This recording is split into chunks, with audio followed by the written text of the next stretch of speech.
Good evening, ladies and gentlemen. My name is Arash Zandieh, and you are watching This Week in Pop Culture. I'd like to introduce you to my team that always joins me on these crazy, crazy occasions.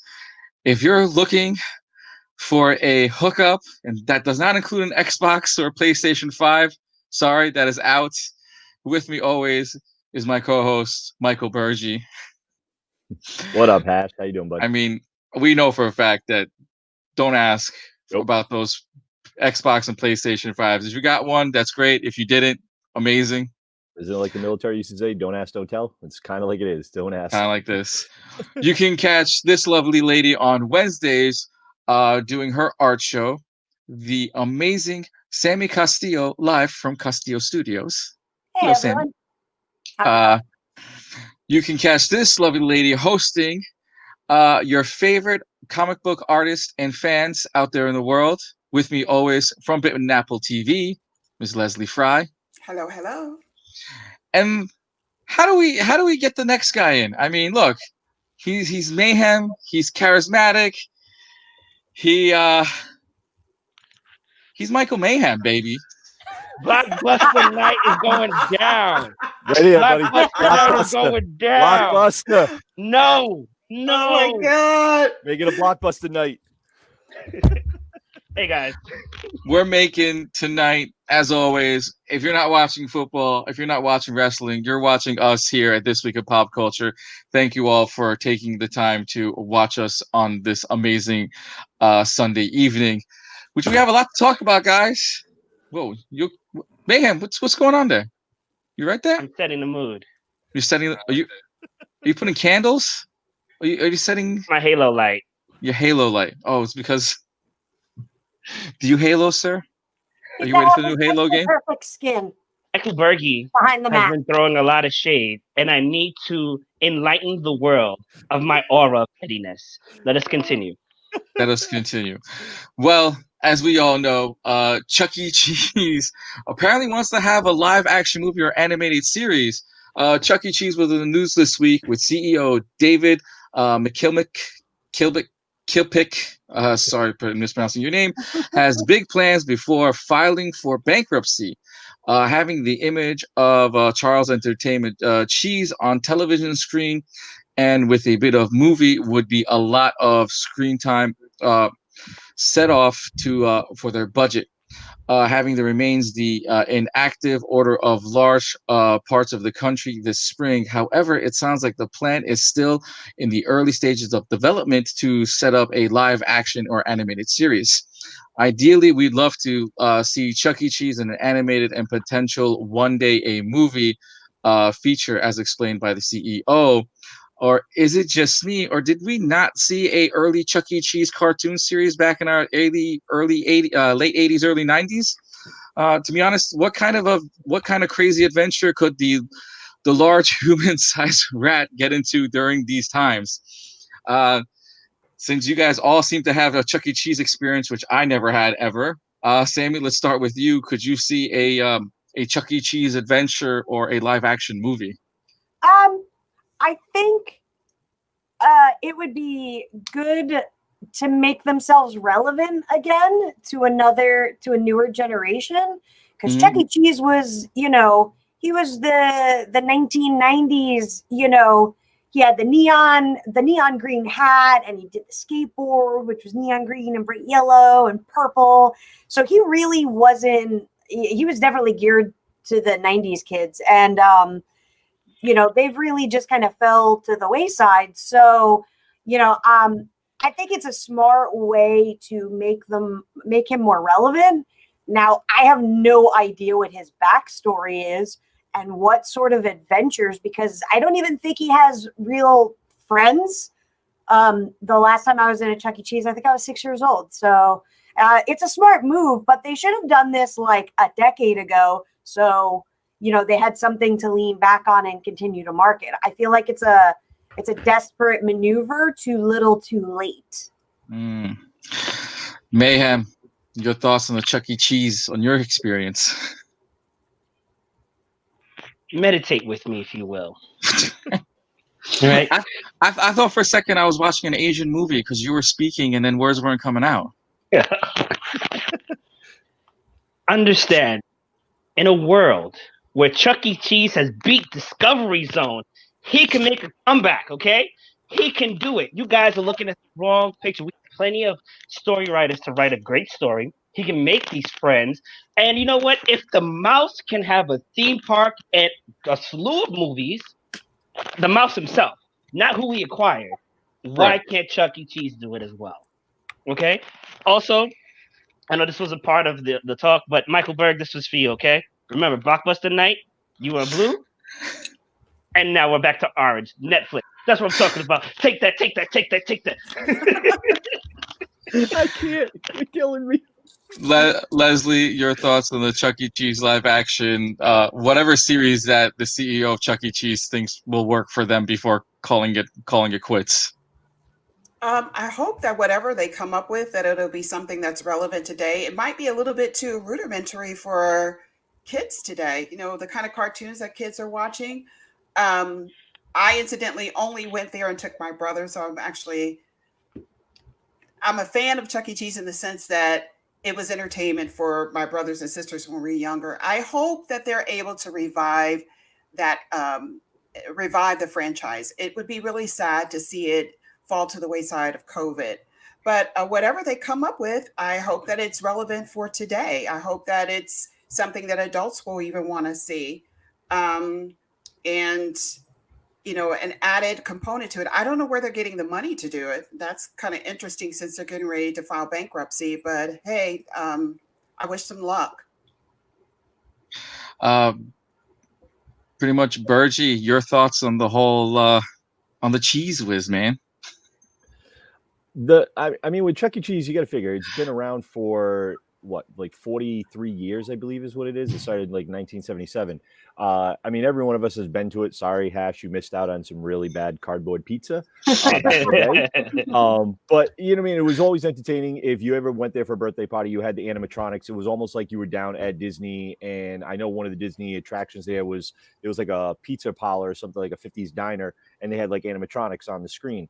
So they did the same thing to it, but it has died out over the years because of so many more like options for entertainment and different types of birthday parties now with all different types of bounce houses and other things that have been up there like Sky Zone. Yeah, I mean, it's so much more stuff. As far as I'm doing something with an animation or movie wise, right now you got to figure if anybody knows Five Nights at Freddy's. I've always been joking for a few years now in the video game scene that's basically what Chuck E. Cheese like went out of business and became this movie, this video game. So if they're going to go that route, they might do something if they did like a quick app or something for your phone, and that might get them relevant. But it's the same thing like Leslie said, where are they getting the money right now? Because I know they're hurting during COVID because you can't bring kids in to do birthday parties. And I know they started Uber Eats with partnering with them to do pizza delivery. But when you have better pizza options out there, are you really ordering Chuck E. Cheese for pizza to be delivered to your house? I mean, you said something about cardboard pizza. How many of you guys actually were fans of the Chuck E. Cheese pizza? Would you actually order their pizza? It's like that. So to describe Chuck E. Cheese pizza, you know when you get that yellow square box of dollar pizza, I think it's a Tostino's pizza, and you throw it in the microwave. You don't even put it in the oven. You throw that in the microwave for like a minute, and then it comes out, and it's sort of like a flat Hot Pocket. Yes. Where it's the cheese is boiling, but the cheese is lava hot, but somehow the dough is still frozen. Yep. And so you eat this like mix of hot frozen lava pizza that tastes like the box it came out of. That's right. The cheese is stuck on the roof of the box, kind of thing. Yeah. It's not great. Yeah. I did see that they were offering with Uber Eats. It's like a party package. So it's not just like, you could call in pizza.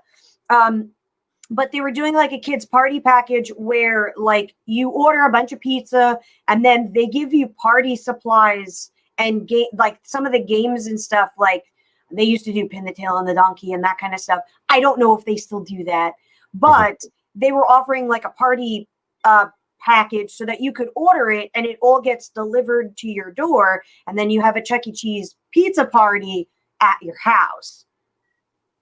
I mean, I find it interesting that we're only talking about the pizza.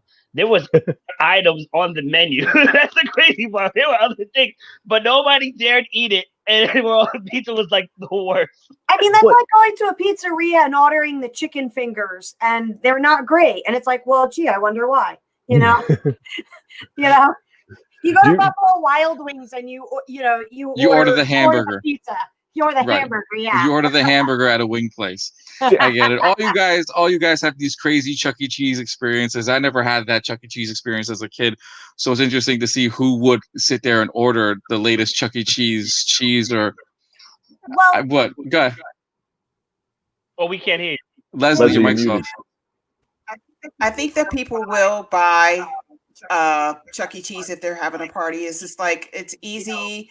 You know, if the franchise itself, the name brand itself is appealing to little kids, and if they're having like a bouncy party outside, they'll say, hey, we're ordering Chuck E. Cheese. Oh, the kids will get so excited. So I think that would work for kids that are young. Yeah. So not the young adults there and want that. Apparently, the Chuck E. Cheese is branching off to make adult appealing pizza as well, where it's like a virtual order and then you go and pick it up. I can't remember what it's called, but it's supposed to be completely like a subsidiary of Chuck E. Cheese, where it's supposed to appeal to adults. Apparently, it's helping their franchise stay afloat during this time, and they never filed for bankruptcy. So it's only time will tell to see where will Chuck E. Cheese stand, where it will happen, and you know, maybe you guys can relive your childhoods and go to Chuck E. Cheese when they reopen after these COVID times. Just imagine what that ball pit's gonna smell like. Yeah, let's avoid that. Moving on. No. Wow. You know what? That deserves an applause, though. That was a great one. All right. Early in the week, reports came around that Amazon was doubling down on the success of their TV series, The Boys, and were developing a spin-off. Both the series creator and Sony Pictures Television took to Twitter to confirm the news. The new series will be written and show run by the Boys producer and writer Craig Rosenberg, and is set at a Vaught International College exclusively for young adults. Spoiler alert. Amazon and Sony described the series as being part of a college show, part hangover games, but maintaining the same heart that The Boys have to itself. The story will take place during the Seven and The Boys timeline. No word yet if there will be a crossover, but my thoughts. What are your thoughts on the International School of Soups?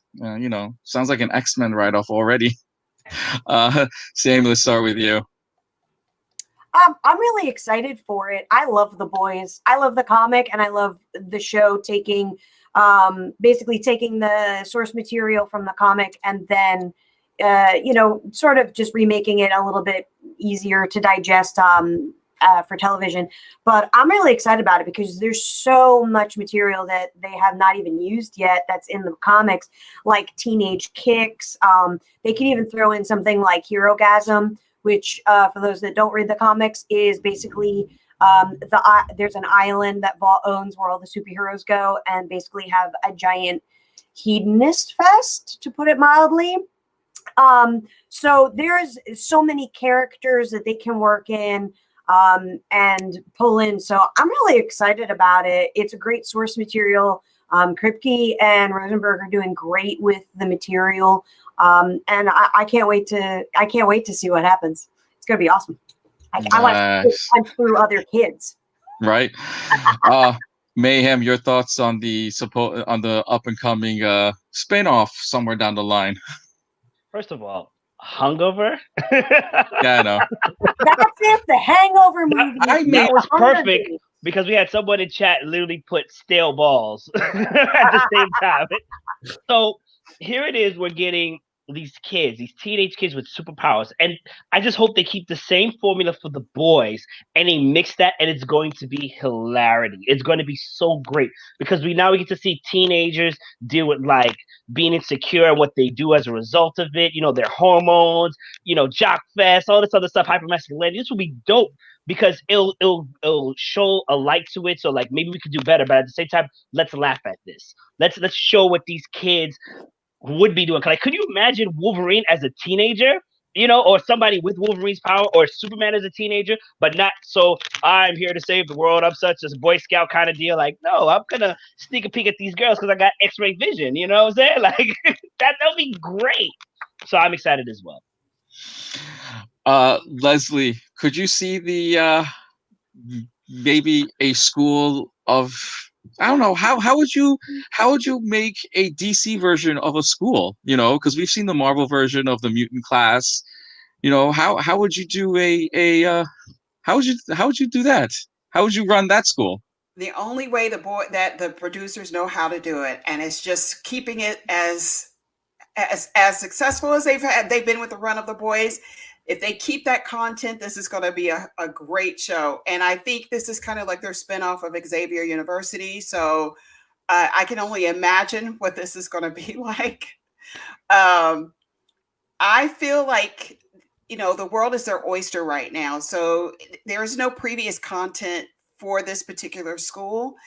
We do have a reference to some teenage heroes, but I mean, they can run the gamut with this university. And I'm interested to see if they kind of follow the same X-Men line where they have like a Svengali type of Magneto coming in and wooing some of the kids who are, in between making a decision about being good or bad, or, being heroes for that matter. What is going to happen with this? I mean, they could go anywhere with this content, and I'm still going to watch it, whatever it is. I'm excited for it. I'm excited for whatever they're going to give me. I'm excited for it. Bergy, I'm down thoughts for on it. the whole thing? Yeah, I'm down for it right now, automatically. Just like everyone's saying, I feel like this is going to be like American Pie meets like Van Wilder meets like Porky's Revenge, but add all superheroes into it. We're good. It's going to happen. Kripke is a great writer. Look at what he's done with Supernatural for 15 years and getting that show off the end and what it's done. The storylines he's written into that between the families and the jokes between everything and Sam and Dean. Now you give him this type of universe, and we're going to see more of it now. I love the idea of some of the superheroes. What type of powers are we going to see? What are they going to do? Is it going to be like X-Men style classrooms? I think we will see some X-Men, but I also think we're going to see, similar to like what you were saying earlier, Hash, where it's going to be like a Magneto style person that's going to come in and try to steal and maybe make like a spin-off, almost like the Mutanthood, the Brotherhood of Mutants or something. Who knows what they're going to do with that? I would like to see what crossover characters they might bring into it. Will they bring in, Homefront? Will they bring in, A-Train or the Deep or any of these other people? And who are the teachers? What powers do they have? Are they former Seven Vought members? What are they? Like, this is going to be interesting. I can't wait for it. We need more stuff like this. Yeah. Could you see like what was it, like a Jean Grey and a Cyclops character and Superman and Lois Lane, Wonder Woman, like finally happening? Even though we do see it, but like with Homelander and the other character. But can you see more of like the backstories now? Now we can get more of a mini backstory of how they get their powers, how they develop it, and who's the new kid coming up, or will they be part of the Seven? It's going to be, you know what it's going to be like, which I really desperately hope it is because I love this movie. It's going to be a rated R Sky High. That's exactly what it's going to be. Yeah. Because you've got like, you're gonna have that dichotomy of the superheroes that have all these super awesome powers, and then you're gonna have the kids with the crappy powers, like Gecko. Oh, I can get cut and my arm magically grows back. So you're like almost the sidekick level type of character. So I'm really interested in seeing how the powers work into the social classes as well. Gecko was a great power, like, come on, like how many of us have hurt ourselves and wanted to like good is new? Yeah. Listen, I'm of age and I wish my knees were still the same. I'm just saying, I wish my knees were still the same.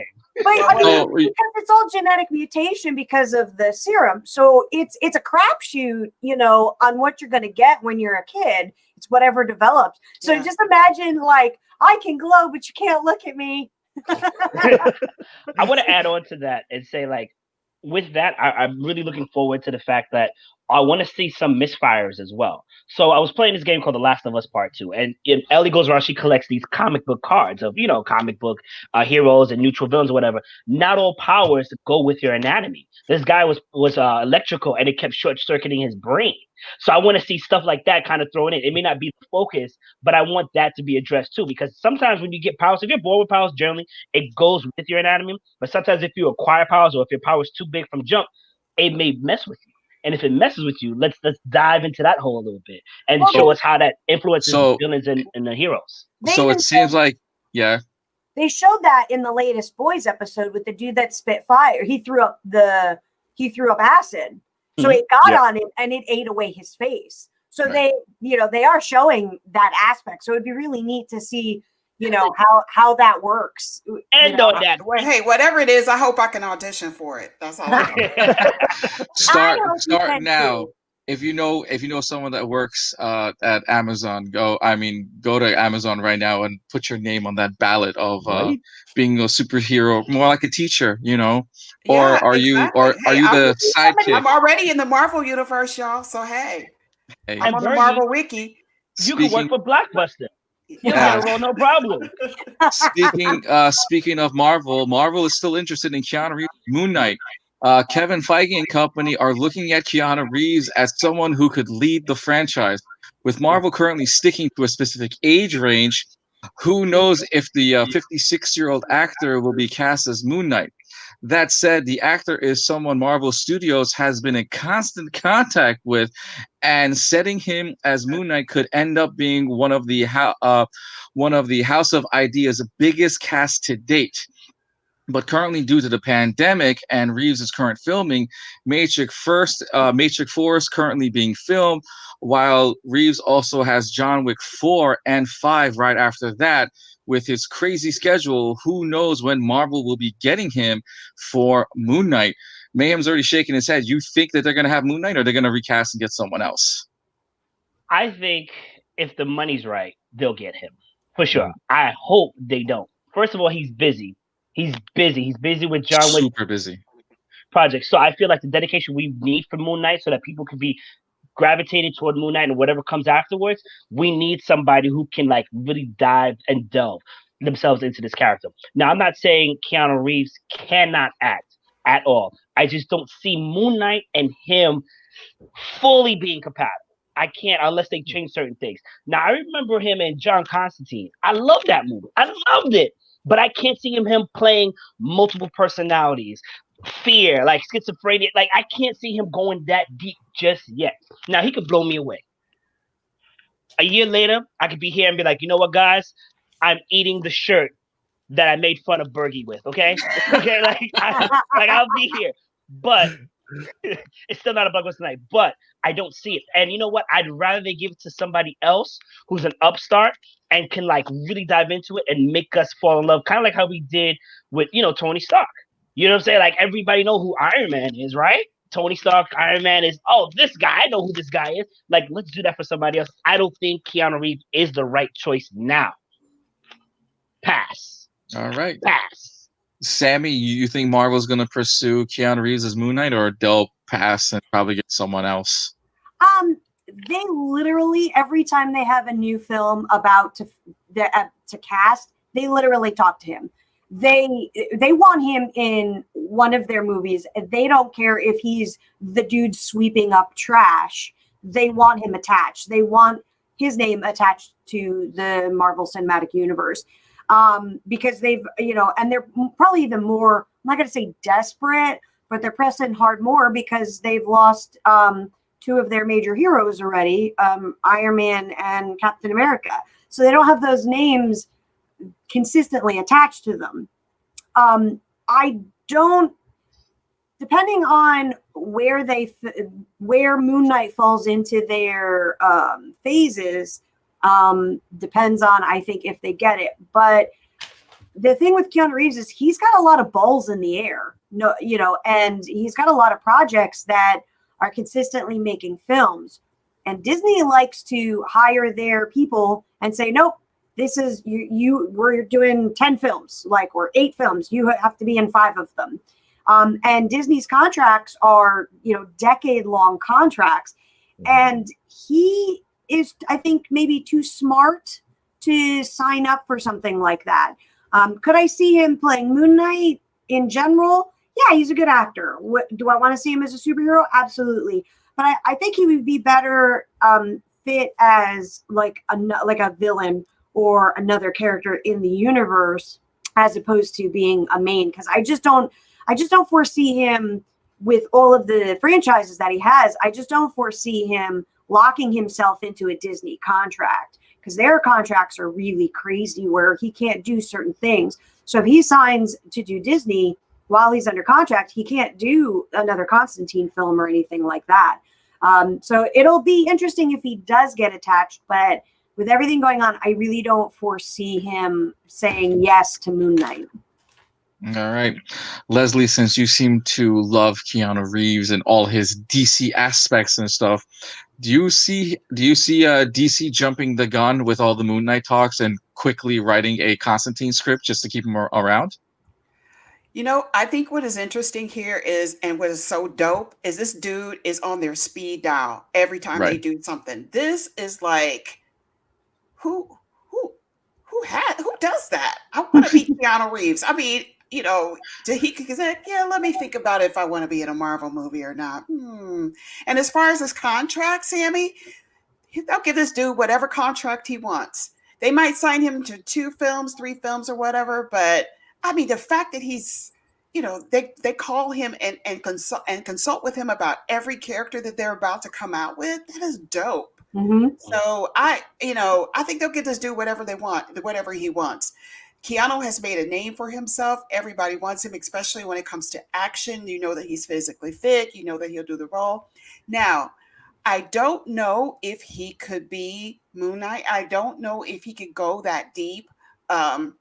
This character is very fractured. I mean, he's a taxi driver.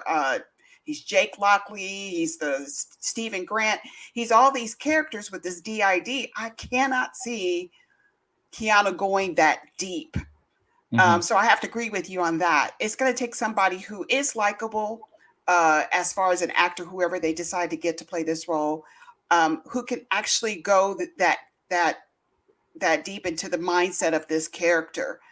However, in hindsight, if they sign him to it and if he agrees to do it, yeah, I'm going to watch it. And I'm going to hope that the storyline is going to be good. So it's going to drive the character, it's going to drive the whole movie.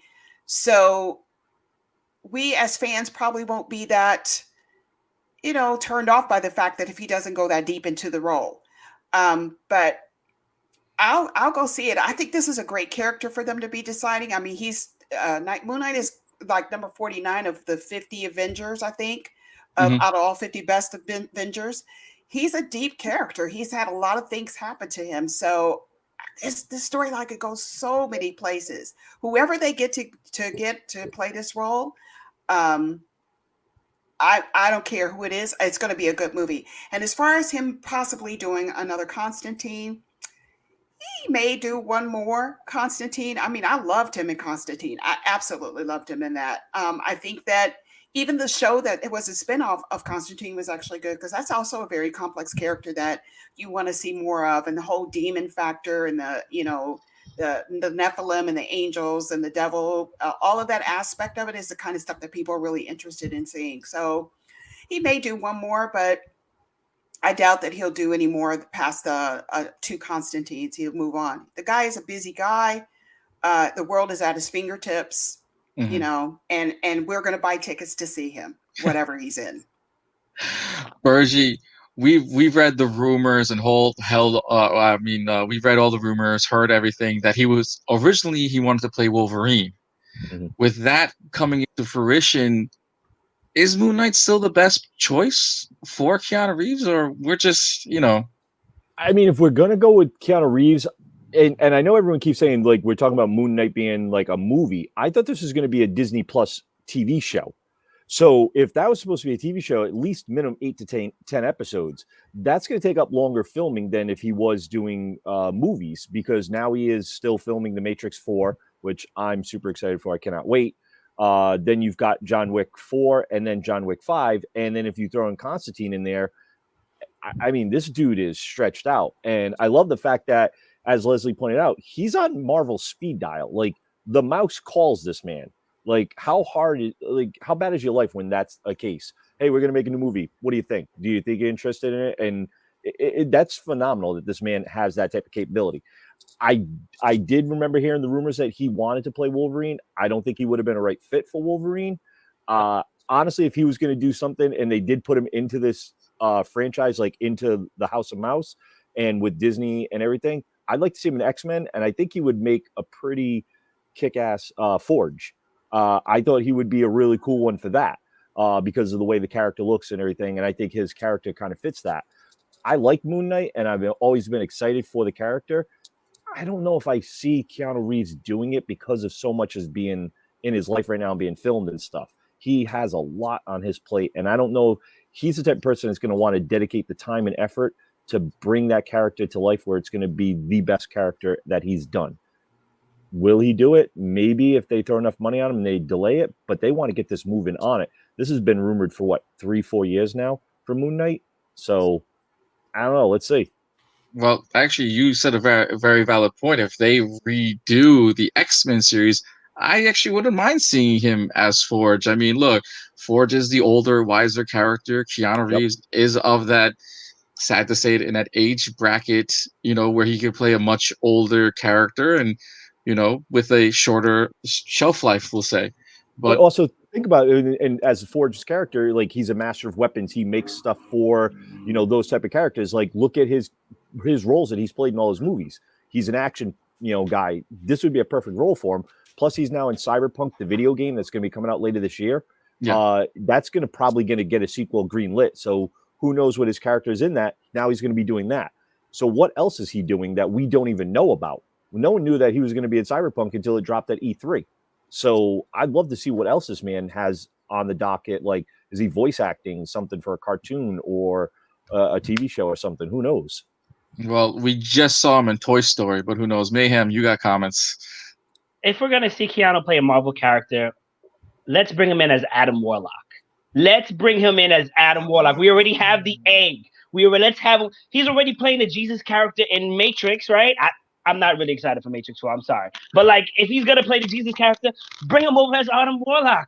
He's got this. That I can see him do. Or no. Here's my question. Wouldn't Warlock be a little too young for his character? Because I thought they were trying to go for early 30s style of that character.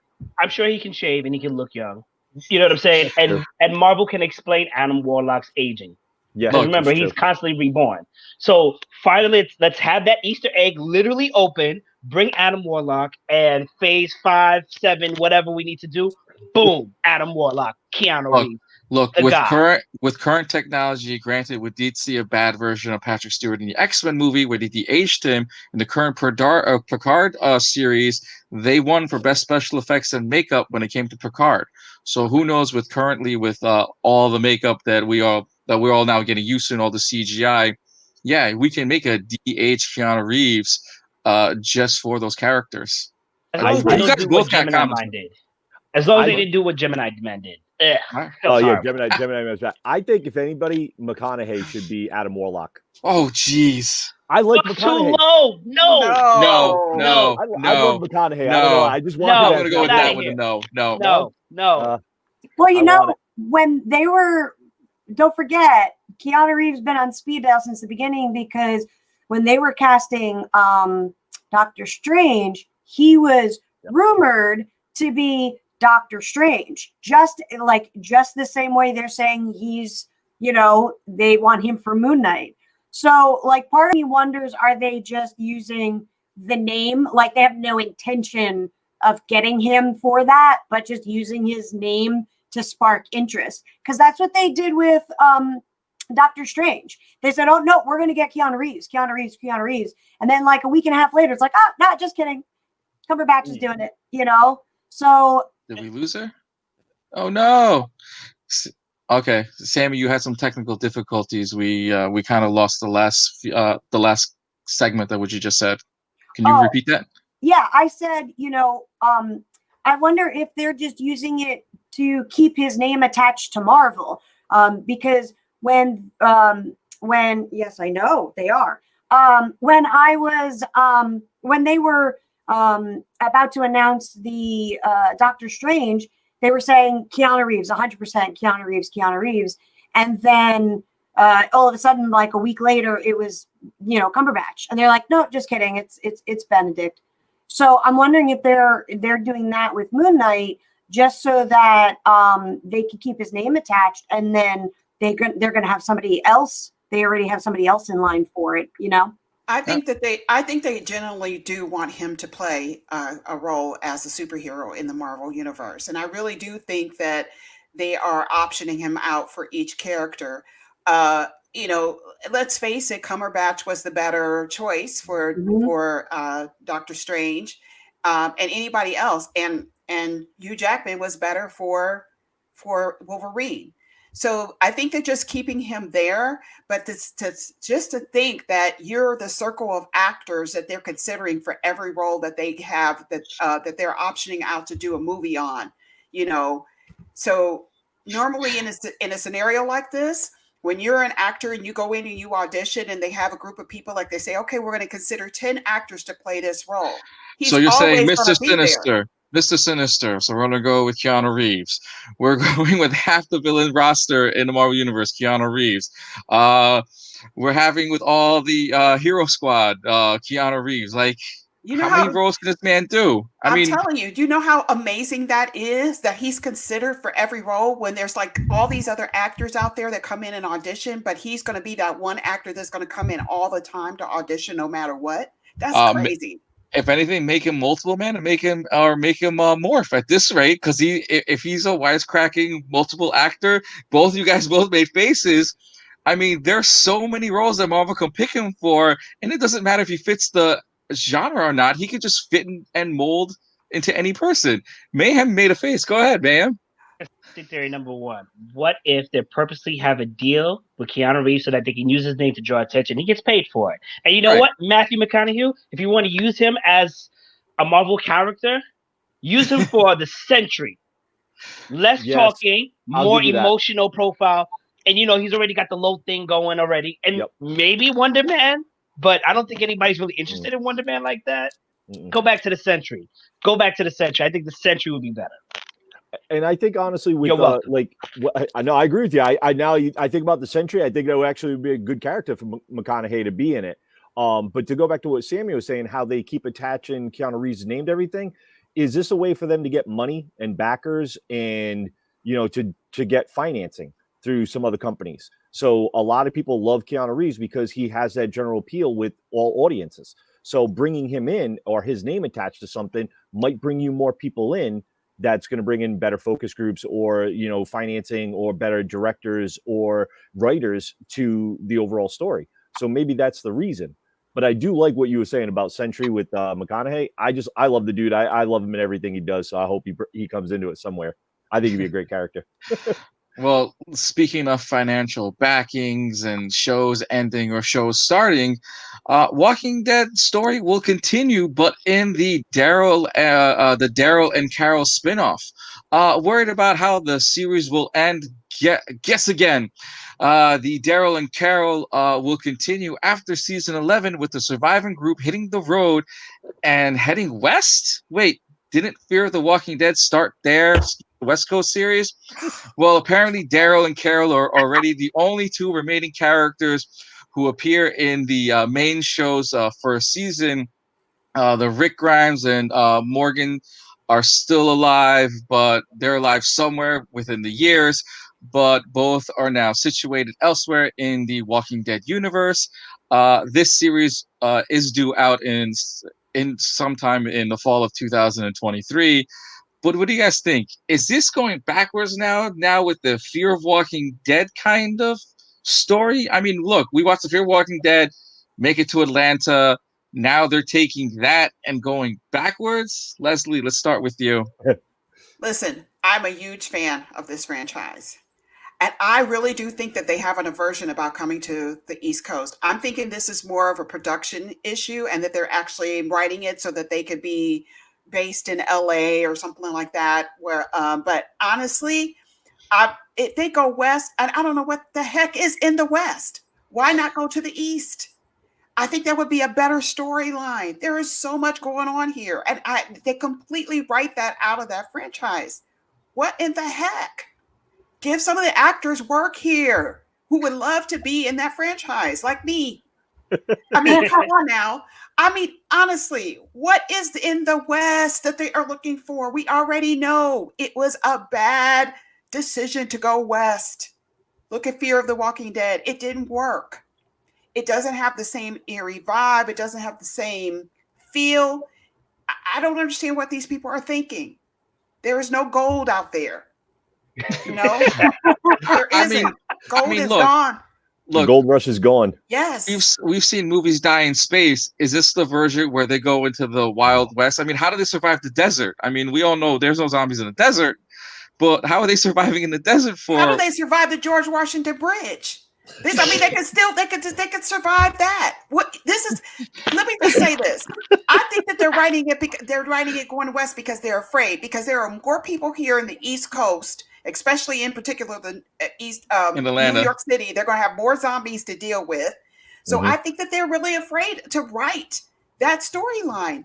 I'm so done right now. I know the story. I know the show is going to be a success with Daryl and Carol. They are beloved characters.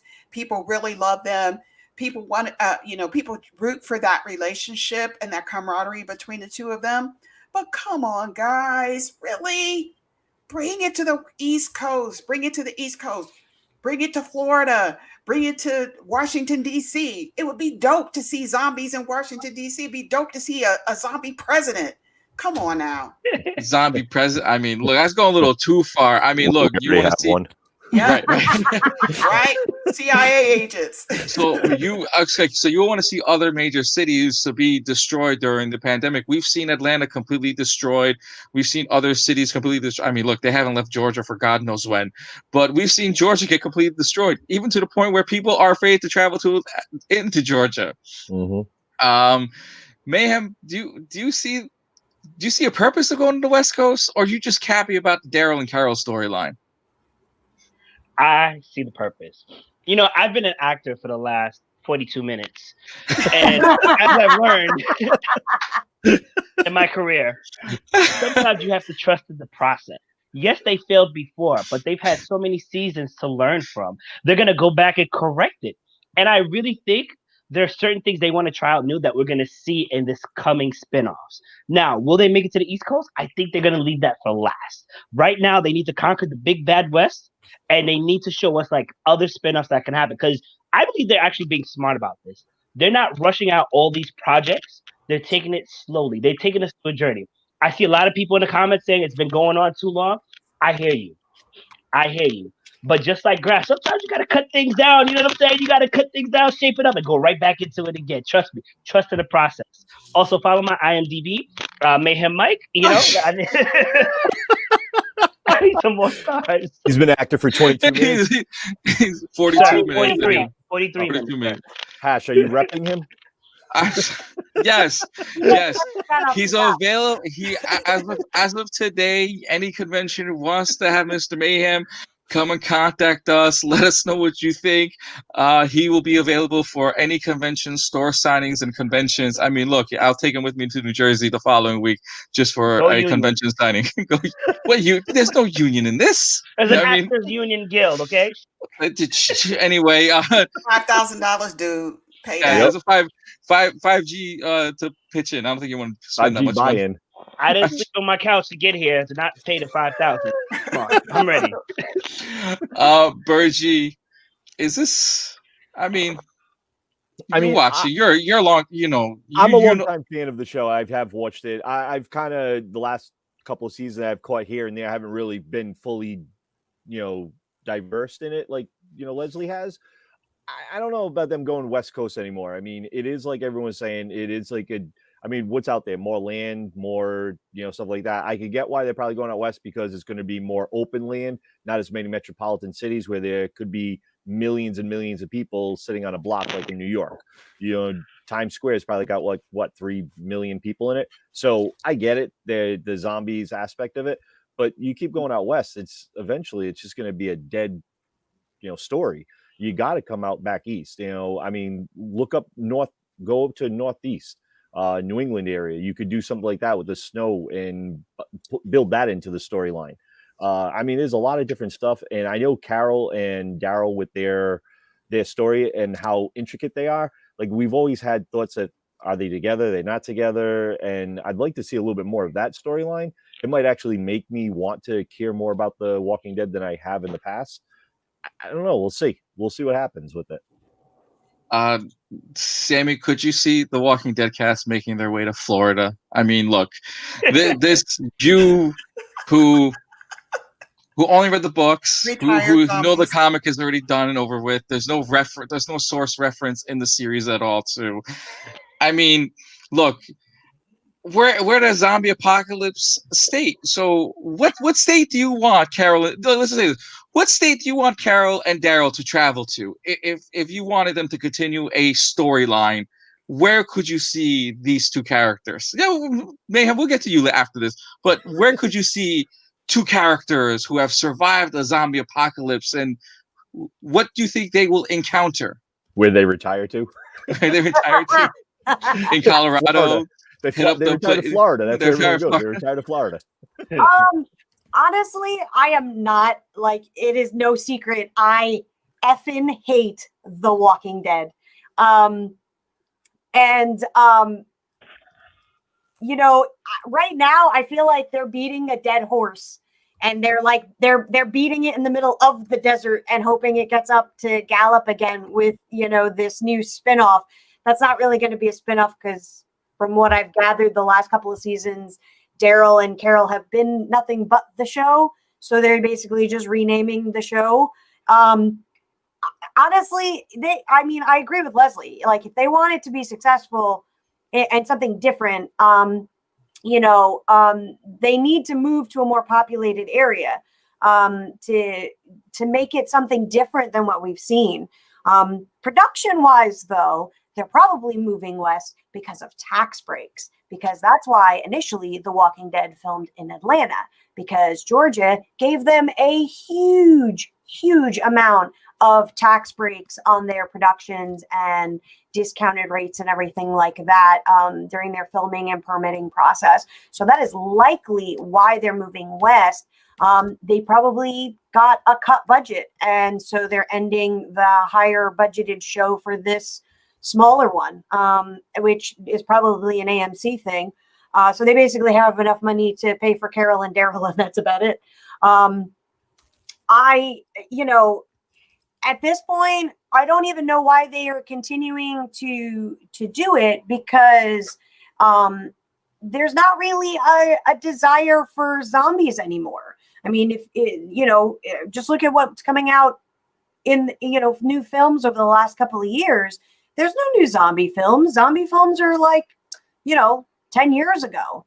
And people just watch it because it got a fan base, and now that's dwindling. So personally, I would like them to take that budget and try and do something completely different. That's not a zombie soap opera that has actually no zombies in it. All right. Mayhem, you seem to be holding your tongue on some comments. What you got brewing in there as you stroke that beard? First of all, shout out to Mia. Colorado is dope, but I was thinking Texas. Texas is the state. Bring them to Texas. And if you want people I want the same amount of people as New York and Times Square, right next door is Las Vegas. Right next door, back and forth. All right. But what is this, a Tom Clancy game all of a sudden now? Yes. It's always. See, the thing about what I've realized, the thing about zombie production, movies, series, it's about the zombies, but it's more or less how humanity deals with it. Once, for instance, a great game, Last of Us and Last of Us Part 2, you realize that human beings become more monsters than the actual infected. So now we can take them to Texas, where there are open gun laws and all this other stuff. They're going to be going crazy. You know what I'm saying? There's gonna be the straggler groups who may just be like, just like I saw in Last of Us Part Two. They may be just kidnapping you to have you work. That's bad. To work on certain things like on the fields and whatnot. They may eat you. Like we've seen that before. There's so many things that they can go with out west, and I agree. It may be more so for tax breaks and money wise, but they can expand upon the story. You just hopefully they're thinking outward. And if you're worried about having numerous zombies, once again, Las Vegas, the Bay Area alone. Come on. No. I don't know about Nevada. I don't know No, about no, no, no, no, no. Real quick See, though, can't I afford- know, they I can't know afford the Bay. there are a lot of abandoned buildings and a lot of abandoned land in Las Vegas, so they can easily film in Las Vegas. But Leslie, you put in a private chat that you want New York to have a zombie apocalypse. Yeah, I mean, we did. If the whole world is facing this zombie apocalypse, New York would definitely be part of that. And as far as tax breaks, they do get tax breaks here in New York City. I think the hassle of filming on the streets here is the issue, because you have to, shut down streets and everything, the traffic and the pedestrians and stuff like that. I don't know, if it'll give it the same vibe of being isolated, but. Let's look at 28 days later. Let's look at some of those films that actually took place in high rises. That was some scary stuff. 28 days later, started in a high rise. Also, oh gosh, what's the other movie where it started off where they were trying to leave and the zombies were coming up? 28 weeks later. No. Okay. The Horde? No, the Z. World War Z. Nation. World War Z started off like in a city where they were. Yeah, World War Z started off where they were like in a city vibe, and they were in a high-rise building. They had to block off all the stairs. We have not seen that type of interaction with the characters of The Walking Dead, and I want to see a little bit of that. I want to see some heart-racing, heart-pounding situations where you don't know if they're going to get out of it. You don't know if they're going to make it. Just once, dude. I mean, come on now. We know there's zombies in New York. Are you going to deny me Zombie Elvis though? Zombie Elvis. That didn't work for Resident Evil. The Resident Evil franchise. What are you gonna do? Okay, so what do you want? You want to go to Hollywood so we can see zombie Charlie Chaplin and zombie Superman and Spider-Man on the same street? Elvis. Let's go back to Elvis. Zombie plastic surgery. That's interesting. That's like when Mayhem was sitting there talking about how in Texas and stuff like that, where they love their guns. Imagine there is a zombie that's still somewhat cognitive that knows that he has a 50 cal. Like seriously, that storyline, that episode would be just hilarious. Like that wouldn't be a Walking Dead episode. That'd be a completely different scenario altogether.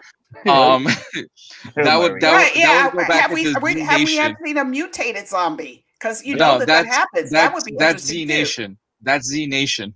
Which was I know that, but you know that every virus mutates. So it would be interesting to bring that same perspective into this zombie apocalypse, saying, okay, this zombie this is a mutation. What is the mutation? Now we've got to find out what the mutation is. I think there's so much to do with it. So, as two of our followers would like to add, like Zombieland. I mean, look. I mean, we already got Zombie Bill Murray. It looks like Mayhem wants a little bit more than that, than just Elvis going on. What, Sammy? Go ahead. So Kirkman, after the comic ended, he never officially disclosed what caused the zombie apocalypse. Yeah. Correct. But after the fact, and that it was all said and done, he did. Well, and he said it was an alien virus that came from another planet on a meteorite. That is where the zombie apocalypse started in The Walking Dead. But there was also a theory because of the Breaking Bad crossover of Daryl and Merle talking about some kid that they met who was selling blue ice crystals to them, where they were dealing meth at the time. Wasn't there an episode or two where they actually found bags of it too? They found bags of it. There was an episode where they found bags of it. The trailer, the Breaking Bad RV was in the episode as well too. Destroyed it all, but the lab was there. But they never elaborated on that one as well too, because who knows? They were playing with that theory, but that never happened. Well, but remember that case, that horrific case in Florida where that guy was high on meth and he bit the homeless guy's face off. Oh, yeah, And he was chewing on him. Yep. Yeah. So I'm sure that that's probably where they got that content. So Florida? So we're going back to Florida as Miami. being the start of the pandemic? Miami. That's East what it Coast, seems like baby. here. I East think we should Coast. stay clear of Florida. Look, I don't see them. I can see them going west as a storyteller. I'll take away my disdain of the show and all of that. I'll remove that aspect. And as a storyteller, you've got two hillbilly hick country characters. They are not story-wise. They are not city slickers. They are not going to go. They are not comfortable in a city setting. They don't know how to survive in a city setting. So I could see the writers moving them west into an area that is similar to what they know as regular people, and then of course, post-apocalyptic, but that they're able to survive better off the land and that kind of stuff. So I can see them moving them west story-wise because of that. In Florida, they do call that a Tuesday. I live in Florida. look, I think it looks like Mayhem wants Carol in a pair of Timberlands somewhere down the line. I don't know how this works. Maybe in a pair of short shorts and stockings that go with it They as well. better be Who crispy. knows? I mean, he wants a Right? pair of crispy Tims straight up you want her out of the box, right? So you want Carol and Daryl straight up gangstering up all the way to the west coast of California. Who knows what kind of mayhem they'll do. I hope they don't adapt anything from Z Nation, because that also started on the West Coast as well too. But we also forget that the Fear of the Walking Dead started in California, in LA, and they made their way to Atlanta. So who knows where this backwoods story is going to take place anyway. But we all know whoever is a Walking Dead fan, they will not be traveling in those states anytime soon. And we'll be laughing at the people that love to tell us stories about why they won't travel to Atlanta or to anyone else where they think there's an actual zombie epidemic. Anyway, I wish that was a story too. Like no, false, that but is it's so literally true. a story. If we have time at the end of it, I will tell you my Salt Lake City story where a family did not want to go to Atlanta because they felt bad for the cast because they thought the zombie apocalypse is actually happening in Atlanta, Georgia. There's the short story version of it. Anyway, here's to something that is actually epically awesome, but we sort of get it, but sort of not. Our fandom has finally hit. We get the crossover that we've all been dreaming about. Well, sort of anyway. Star Trek versus Star Wars, or so it may seem. The latest Uber Eats commercial, we see Mark Hamill and Patrick Stewart opposite each other. No word yet if phasers or lightsaber were used in the making of the Uber Eats episode commercial or Uber Eats commercial, but we did see a baseball bat with a cricket paddle in one of their commercials. All we know is that Uber Eats shot first. Now we just need Saturday Night Live to finish where they have just started. And you guys have seen the 2 to 3 Uber Eats commercials and have gone completely insane with what's been going on. Sammy, let's start with you. They absolutely had no point, and I absolutely love them all the same for it, because they just come walking up into this rando abandoned factory with a baseball bat and a cricket bat respectively, like they're about to start some West Side Story mixed gang war. And then Patrick Stewart gives a zinger, and then Mark Hamill gives a zinger, and then Patrick Stewart says something, and then it's super lame because Mark Hamill screws it up, and it's amazing. And then the other 2 episodes, one they're playing air hockey, the other they're playing Connect 4. It has absolutely nothing to do with food. They're arguing, in the other one they're disagreeing how to say tomato or tomato. But I absolutely love it because it's 2 fantastic actors. You can clearly, see that they're having fun with the, with it, and that, they just are there for the fun of it. Like, it doesn't need to make any sense, and I hope they do more because it was hilarious. Nice. Mayhem, You've seen it. You're a Star Wars and Star Trek fan. More Star Wars than anything, but Yeah, that's true. yeah. Listen, if you haven't seen it, go watch it. It's the funniest, 15 seconds to a minute ever you'll have. If you've dated somebody, if you're from the West, you dated somebody from the East who speaks, who's from the UK and whatnot, and they have the English accent, whatever, you can kind of understand. Tomatoes. Like, I literally had to go against with my girlfriend the other day, and she was like, squirrel. And I was like, this is squirrel. Where's the what are you talking about? There's no square and a squirrel. But it's funny. And it's, once again, like Sammy says, it's just a great banter between the two. It's two great icons. And Uber Eats just like, yeah, here you go. Be sure to order us. It's great. It's awesome. It's classic. We need commercials like this. Right. Leslie, could you see?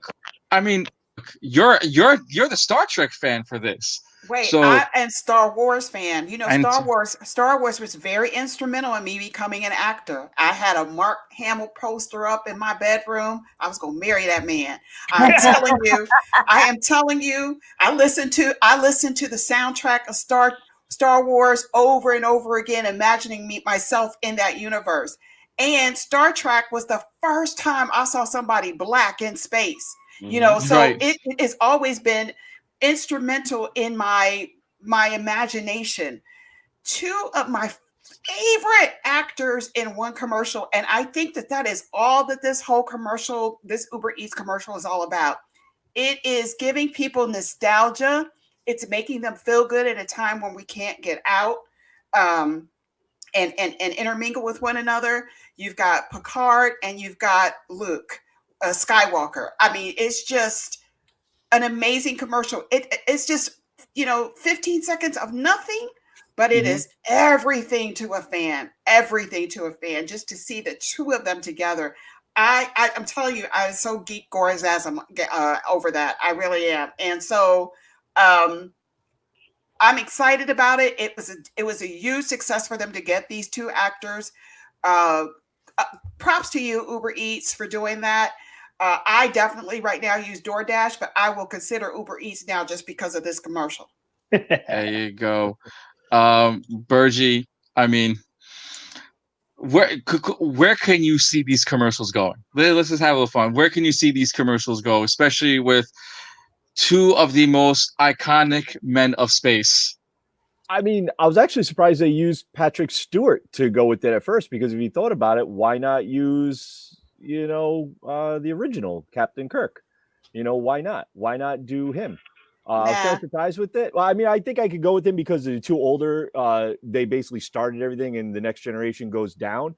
I'm surprised Shatner didn't, play it, but it is what it is. I'd like to see what they could do with some other stuff going forward. Maybe we bring in Lord of the Rings for a different, fandom, or maybe, bring in Marvel. What about Robert Downey Jr.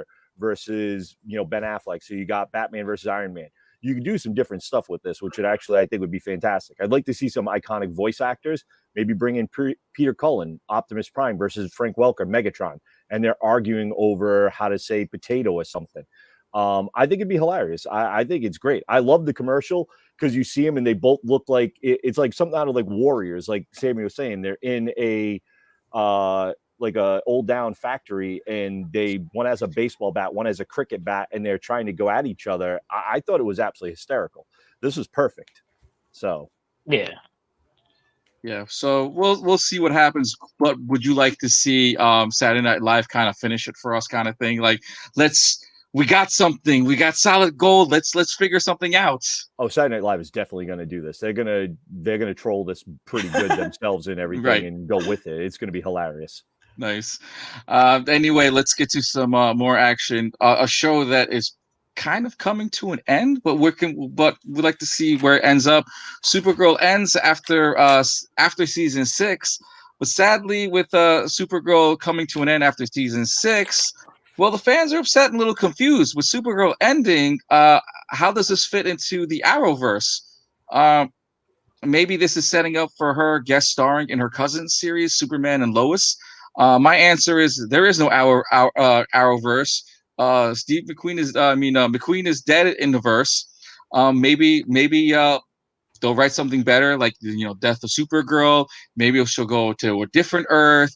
Maybe she's just put on hold just to see how the storyline for Superman and Lois takes off. Either way, Supergirl isn't done just yet. And you guys watched the series and a little upset with what DC's been going on. Mayhem, let's start with you since you are a DC fan. Marvel before DC, okay? Marvel all before the time. DC. But I will say this, as someone who watched the Superman and Lois from way back when, oh my god, and I was invested in that show. I'm happy that Supergirl made it. To me, it was a flop, but a lot of people liked it. Whatever. I'm happy that we definitely have more feminine superheroes on screen, and they're taking the major role. They're not supporting characters and all that other stuff. And I am excited to see the new rendition of Lois and Clark. You notice how they say Lois then Clark? Keep it that way. You know what I'm saying? Like, make Lois so much more interesting. I want to bring Supergirl I hope she comes back, but I hope they revamp her and make her way more exciting. I don't know what they're gonna do with the Arrowverse since they already did Crisis. I mean, there is Crisis, there's Crisis Infinite, and I'm forgetting a third Crisis. There's so many crises. So I want to see her come back, obviously, and add more to the DC the DC what was I gonna say? The TV production. I'll just say it like that. Like, I just want to see what she adds to that universe. And that's it. Thank you for coming to my TED Talks. Leslie, what do you think of where DC's going with Supergirl? I mean, where do you see it? You know what? My husband absolutely loves this show, probably more so than I do. It's just a little too corny for me, but it's I don't see them writing in the death of Kara. I don't see that. I do see that we've got Batwoman spinning off of this, and then Superman and Lois. So I see her making an appearance, but as the storyline itself or Supergirl itself, it's run the gamut of whatever it could be. They've written in all these other timelines, universes, and stuff like that. I mean, it's just getting so way confusing. So it's time for when you see stuff like that written into a show, that means that they're running out of ideas. So it should have ended, I think, a while back, but I don't think that there's going to be a death of this character per se. I think that she's going to probably Supergirl is going to make an appearance in the other spinoff franchises. And they may even have some more franchises lined up for us that we don't even know about. But I think it's time. I think it's time to give the swan song and say goodbye, adieu. Sammy, your thoughts on the season 6 with the Supergirl ending? To be honest, the show ran its flicker. Sorry if I lose electric thunderstorms, but the show pretty much ran its course, to be honest. That is a very limited character to work with because it's basically a copy of Superman. So bringing in Superman now, I feel like people watched it because they wanted Superman, but they couldn't get Superman. And they were trying to appeal to a demographic that the other shows did not, which was, women and, younger women. But, it ran its course storyline wise because she basically, like I said, was a copy of Superman. And it now got to the point where it was, like Leslie said, it was starting to get pretty corny. Like, it was kind of corny in the beginning, but it just became a one-trick pony consistently. And the last, I watched, I think, season 4, 5, whatever's on Netflix. And it got to the point where the side characters were getting more screen time than the main character. Like, they were more interesting than your main superhero. I cared more about her sister than I did, what she was doing.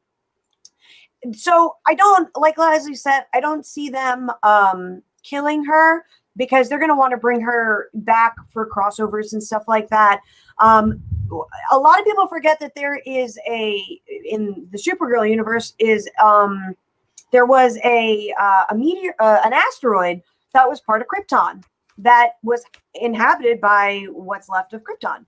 And Superman and Lois were up there with their kids for a while. And I see I could easily see them just saying, all right, well, you know what? She's going to go there to be with her people and the family members she has left while Superman comes back down and, basically takes her place on the planet now that it's one whole planet. I'm kind of happy it's over, because it sort of it became very badly. They did it badly that serving political and social commentary, but not in a productive way or a way that worked itself into the story.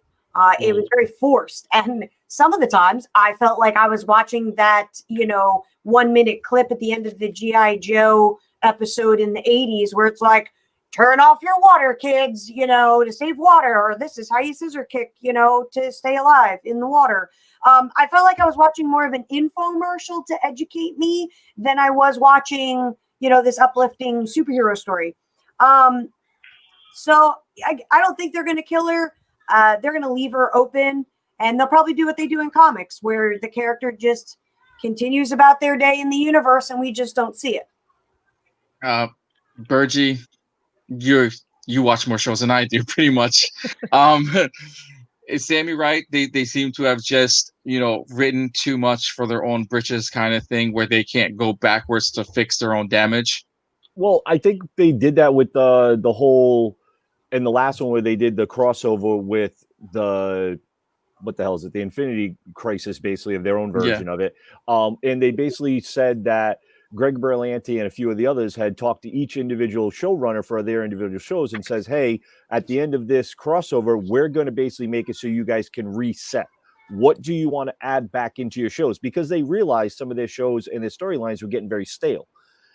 Supergirl is one of those shows that, like Sammy said, a lot of the side characters are getting more screen time, and we actually cared more about some of the side characters. Like, I liked Brainy, the little quirks with him. I like John Cryer playing Lex Luthor. So I'm hoping he still portrays that with the Lois and Clark show.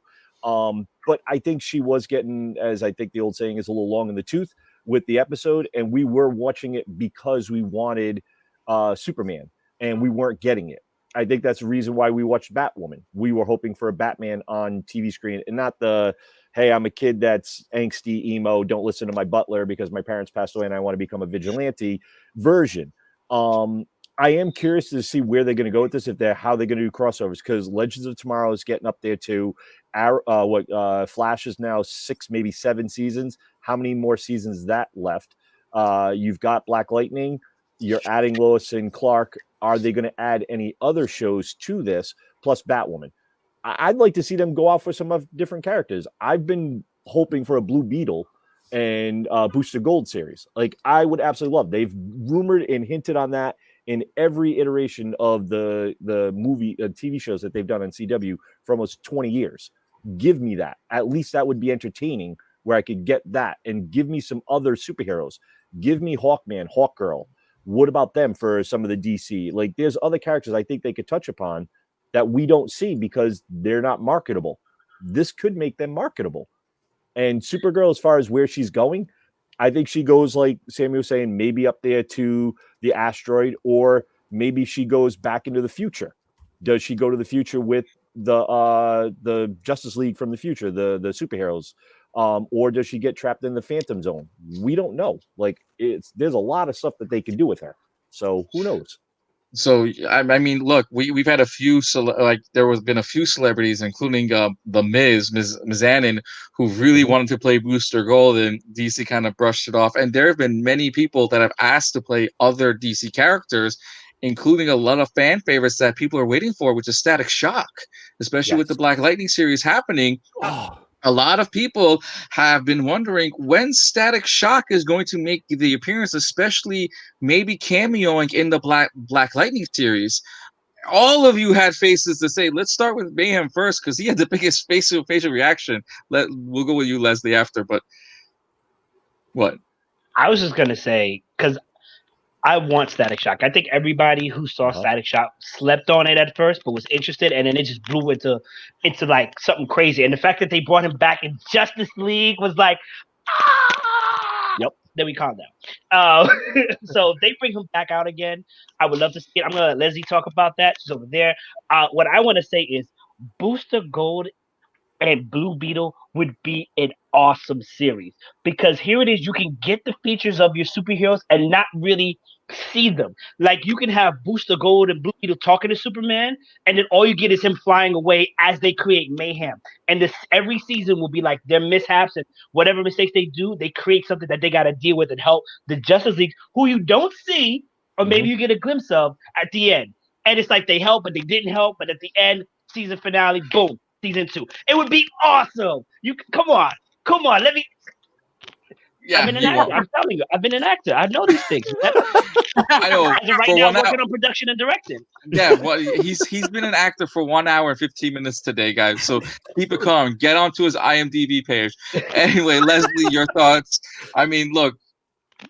Well, they are creating a Static Shock movie. Reginald Hudlin just announced that he is doing it. So I'm just saying, and especially if it's Reginald Hudlin that's doing it, Reggie Hudlin doing a Static Shock movie, it is going to be completely authentic and it is going to capture all that Static is, all his urbanness, all of his, being Black, all of that is going to be in this character. And I cannot wait. I'm so excited about that. As far as introducing him to the TV series, I think that they're probably going to have that movie first, and then maybe some guest appearance of Static. So that's my take on it. Sammy? I absolutely loved Static Shock. I mean, from when he was first introduced, in the cartoons to, just because he was like this throwaway like character initially, and then all of a sudden like he was everywhere and he was such a cool character. I mean, who doesn't want to surf on a manhole cover in the middle of the air? But what I think would be cool is, because after they cancel Supergirl, you're only going to have 3 Arrowverse CW shows. You'll have Flash, or 4. Flash, Legends of Tomorrow, Batwoman, and then Lois and Clark, or whatever it's called. So what I think would be cool is if they did a Justice League TV show like we got with Justice League and Justice League Unlimited. Because, that's what they did with the cartoons. They all had individual cartoons and then they canceled them all and then brought you this really awesome Justice League cartoon. And every episode had different heroes dealing with a different thing. So we weren't always watching Batman and Superman or the Fab Five. We were watching, Booster Gold fighting, his nemesis with the help of, Dr. Fate. And so I think it'd be neat if they kind of did that sort of tag team styled show, but it being live action as opposed to a cartoon, because then you can have, all the awesome heroes that we don't normally get to see. And it's not it's not a huge drain, because they're just there for an episode or two. There's side characters that come in and then they are there for a couple, an episode or two, and then they're gone. Just like in the Justice League, the Bruce Timm Justice League cartoons. Bergy, yeah. I was going to say, like, I'm a huge Static Shock fan. I grew up watching that show, gigantic fan of it. Kids, Jason Marsden was the second sidekick on it. He was the geeky guy. I actually grew up with the kids. So it was really cool that he was on a TV show I watched, and I absolutely love that. I think they could actually do it with what Leslie was saying with doing a Justice League thing, bring them all back and do something like that. Maybe make Booster Gold and Blue Beetle like Mayhem was saying, where they have to clean up a mess or something. Where I think there was an episode in the Justice League Unlimited where Batman put Booster Gold on like street detail to babysit the crowd and ended up saving the day, and Batman didn't want to give him acknowledgement for it because he did it. Maybe we could do that with some of these other characters that are getting off of Legend of Tomorrow, Green Arrow, the Supergirl and everything, make their own little Justice League where the Justice League is actually off fighting Doomsday, HBO Max. They're off on that series, and we have all these guys and we bring them in and we do episodes where we get Green Lantern, introduce introduce some of the other characters, you know, Red Tornado. You have all these other characters that might not work for a whole show or a movie, but bring them in for an episode or two and have them tag team with different characters throughout the season. Make it a 13 episode arc, do it for the summertime, see how it goes. I bet you money it's probably one of the best watched shows all year. And it would be something people would be clamoring for every year. So, I would. So you want a series with Condiment Man, Kite Man? Would Yes. You know, stop with like Condiment Yes, Man? we Wow, do. wow. No. Yes. Yes. I've been bringing this up every time. Yes, because you know what? We don't need to spread the character out through so many episodes. We can get a really good chunk of this character, leave everything mysterious, like the perfect boyfriend, girlfriend, whatever, and boom, there it is. It's a perfect date between me and the TV and these characters. Because, like Bergy said, make it a 13 episode, and you know what? You don't even have to go crazy for the animation or the No. CGI. You just give us really good costumes and a really great script. I will believe this man who's clearly on strings is flying with wings. We did it for X-Men 3, okay? We did it for Angel, okay? Like I will believe, and they don't have to stay. They can go. Yeah. The only thing is we need Warner Brothers and DC to kind of be like, okay, the series and the movies are gonna play to each other and gonna play nice. Okay, everybody can use them for better story development. Okay, you understand? You understand? Kiss and make up. Well, we'll see about that because we've seen DC's track record when it comes to TV show, to movie aspect, to cartoons, and we all know the animations are a lot better with storyline and content of what we want. Yes. But that was compared to the before series that and was movie. before the clean out. That was before the Warner Media Yeah. clean This out. is true. But So we're that's still, good.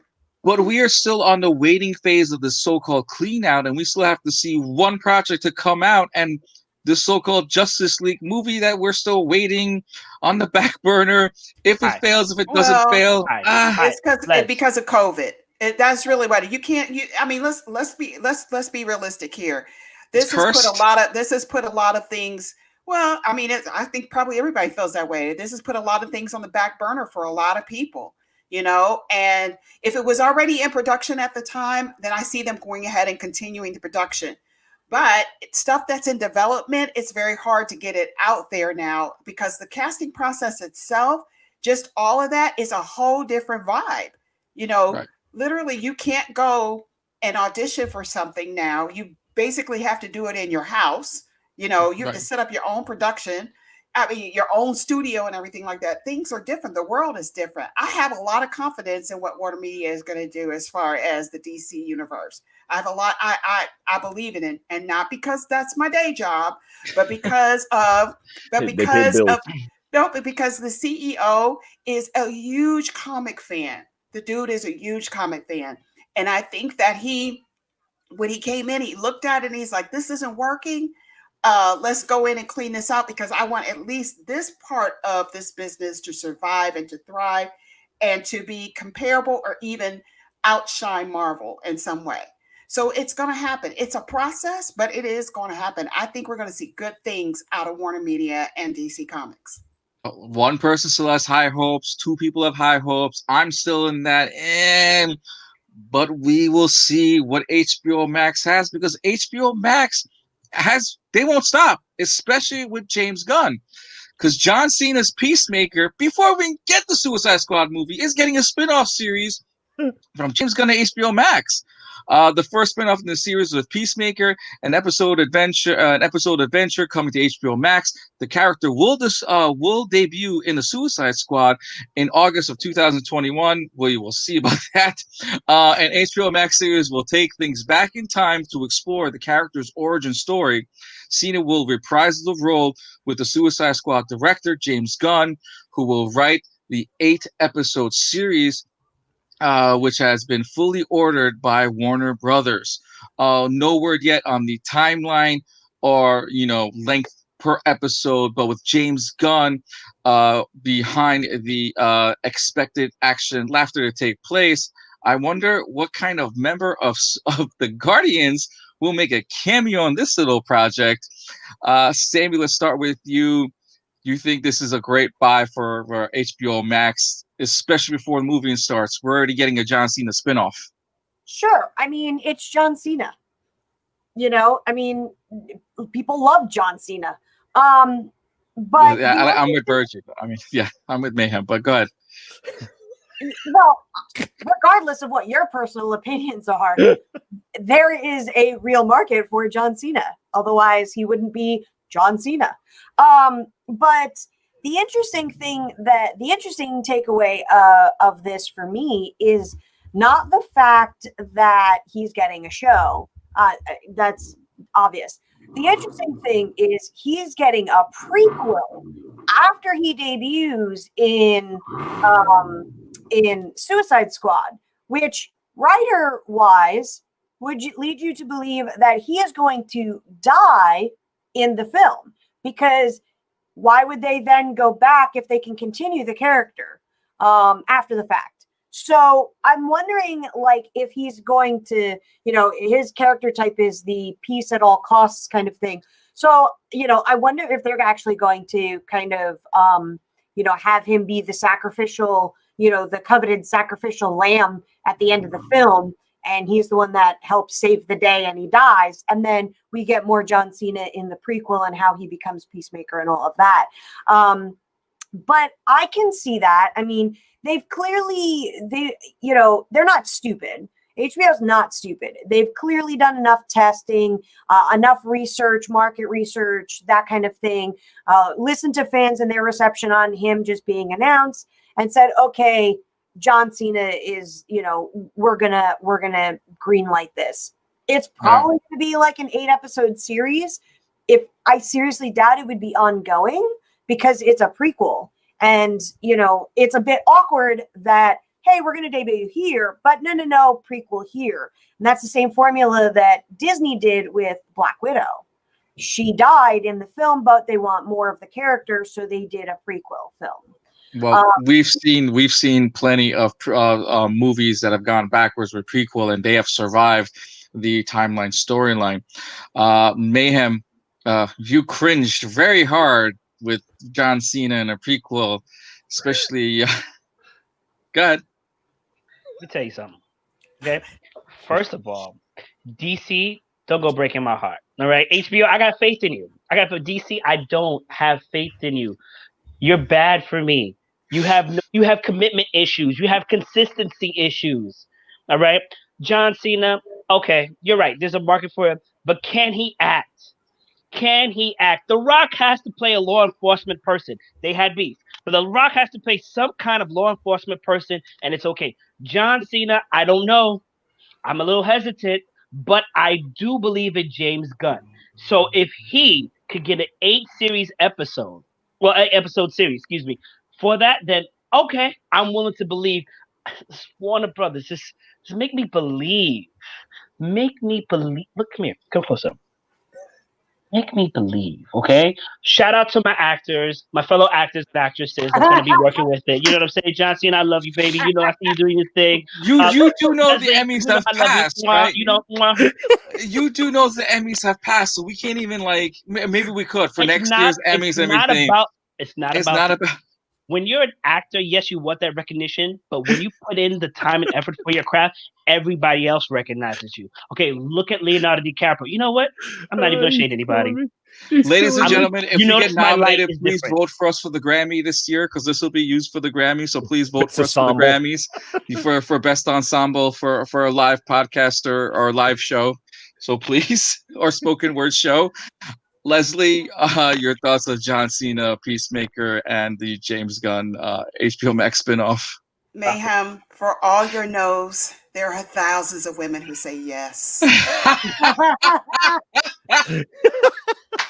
So I think Leslie's one of them. Yes. All right. I would watch John Cena if he's sweeping up my yard. I would watch him. Let me tell you, this is going to be successful because with all of the success around The Boys, and they're making this character kind of similar to that, because it's going to be, of course, it's going to be a little adult contented. I think that this is their attempt to match The Boys, and that's how they're going to put this character in there. So for all the wrestling fans out there, all the female fans, I say yes, let's go ahead and do this. I want to see this Peacemaker movie. I mean, this 8 shows of Peacemaker. I will watch it. And you know, yes, Mayhem, Jason Momoa, and John Cena. You just want to see their shirts off. You What? know They what? could make a Nothing. sandwich out of me. I tell you, let me tell you, I will watch both of them. I don't care if they can't act out of a bag. I don't care. I don't care. They're not They being just bring paid for their sunshine to acting- the room. their They bring acting sunshine prowess. into the Look, I said they're we- not being paid for their acting prowess. Oh heck let's no. just say, You are what it so right. And women make money too, honey. So That's we right. will pay for that. We will watch it. You got a fan base, baby. Don't listen to what Mayhem says. I got you. I got All right. you. So Bergy, with what Leslie has just said, which it is true, Yep. John Cena does have a lot of fans because we all know with WWE creating, always making an action figure, John Cena's always on that line, whether we like it or not. Yep. John Cena's always on that Mattel line for action figures. Do you see this going past the 8 episodes? Like we've seen prequel backward kind of stories and stuff when it comes to series or episodes. I mean, look, we bought it to Dukes of Hazzard, and that went straight to DVD, and yet that became more popular than the actual movie that came out. Yeah. I mean, to go on Mayhem earlier when he said, Cena can't act. Come on, you don't believe that Stone Cold Stunner when he got hit with that, he fell down. Like, come on, I thought he broke his jaw. You can't tell me. Like, I get it. Wrestling is wrestling, and we all know it's fake and scripted and stuff like that. But some of these guys act out some stuff that makes you believe like they're dead in the ring and stuff like that and everything. So I mean, some of them are decent actors. Triple H is not one of them. Hence why his movie career is tanking back to being. Oh, that's foul. It's true. Oh, come on, it's so true. It's true. If you want to watch the Pacifier, or you want to go watch Blade Trinity, be my guest. But anyway, bad. But I can actually see with Cena, and I think it is like what you're saying, where it's going to be, this is their version of The Boys. Maybe this can lead into some more stuff with some characters that might not get some normal screen time, and they make this into a series. Is it going past 8 episodes? That I cannot say. If it's compelling story and we love it and the ratings are there, yeah, it probably gets a second season, probably not much more than that, because I do believe like what Sam was saying earlier, where they obviously maybe they're killing his character off, and that's why we're going to get this prequel for it.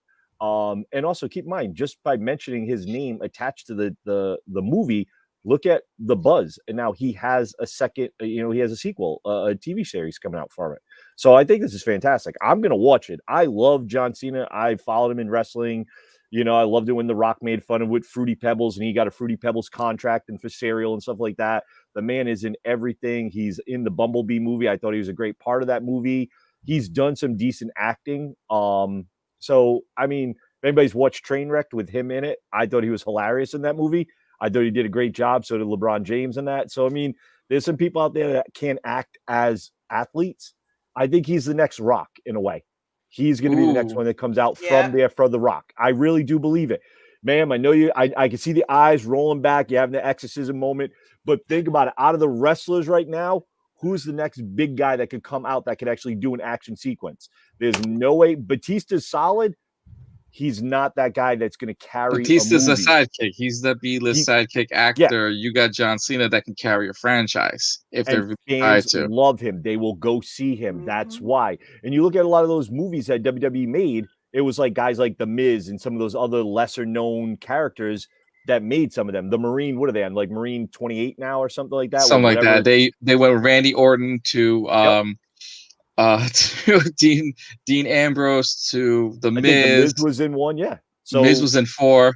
Yeah. Speaking of which, but also people forget that this is a shared universe. This is a DC universe, sort of in a way. This is a DC franchise. Now you have more talks of Icon versus Icon for next WrestleMania, and you have The Rock and John Cena now under DC.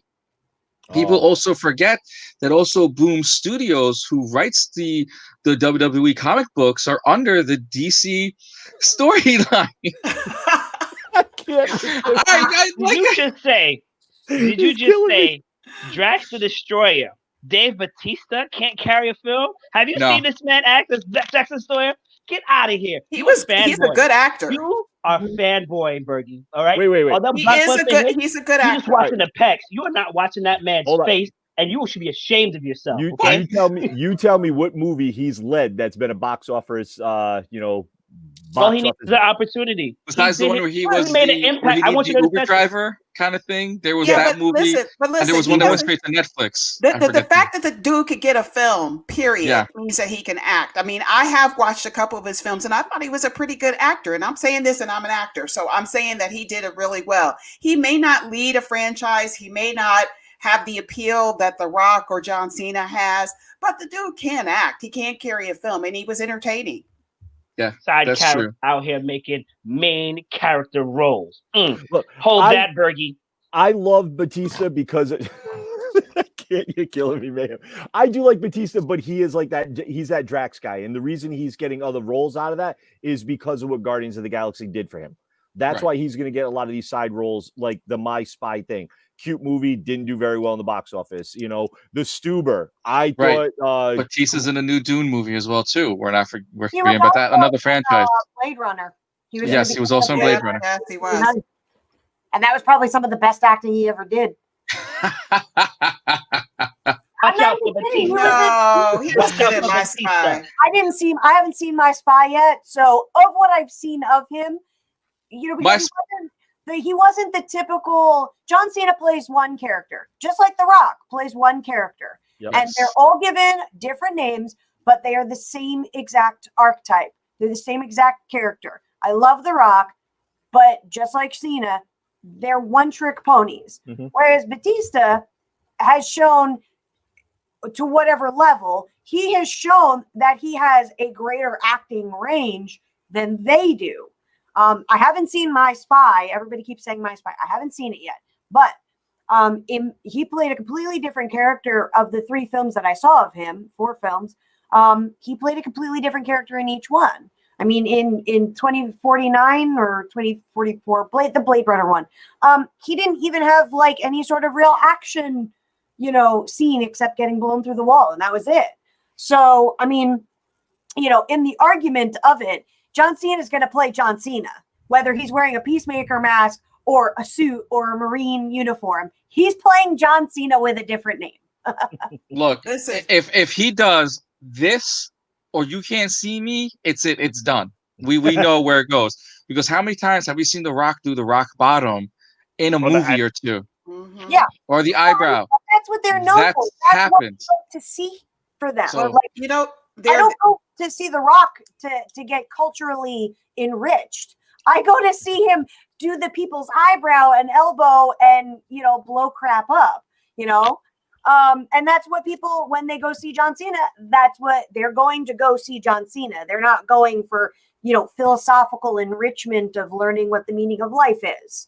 That's why 12 Rounds and The First Marine were exactly the same film, just a different cast. God, it was I the forgot about that exact movie, same 12 film. Rounds. Yes. 12 Yeah, I Rounds. mean, in the universe of Hollywood, there are 2 types of actors. There's the actor that's the personality, where a film is written about that person. It's centered around that personality, and then you have the actors like the Meryl Streeps and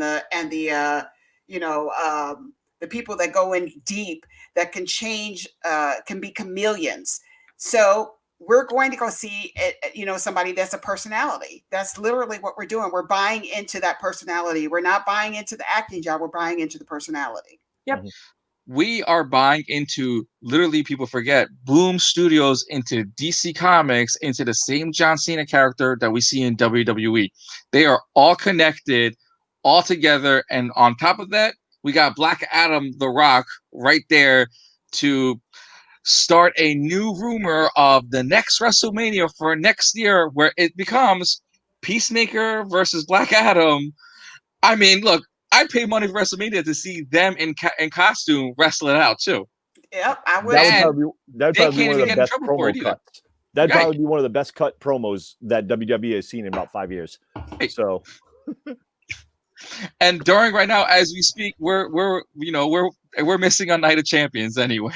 yep. But for anyone who is watching right now, for our next topic, super spoiler alerts coming up next. So if you have not watched the latest episodes of The Boys, turn us off, mute us, go back, go forward, whichever way you want to do.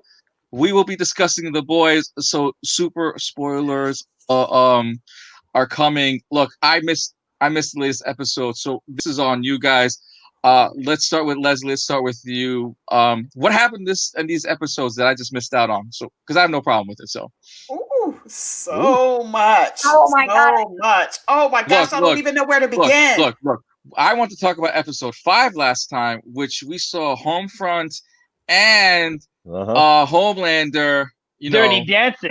Dancing in the air. Stormfront, yes. Dirty dancing in the air and everything. And I missed episode 6. So what happened after the apartment scene, we'll say? The horizontal mamba?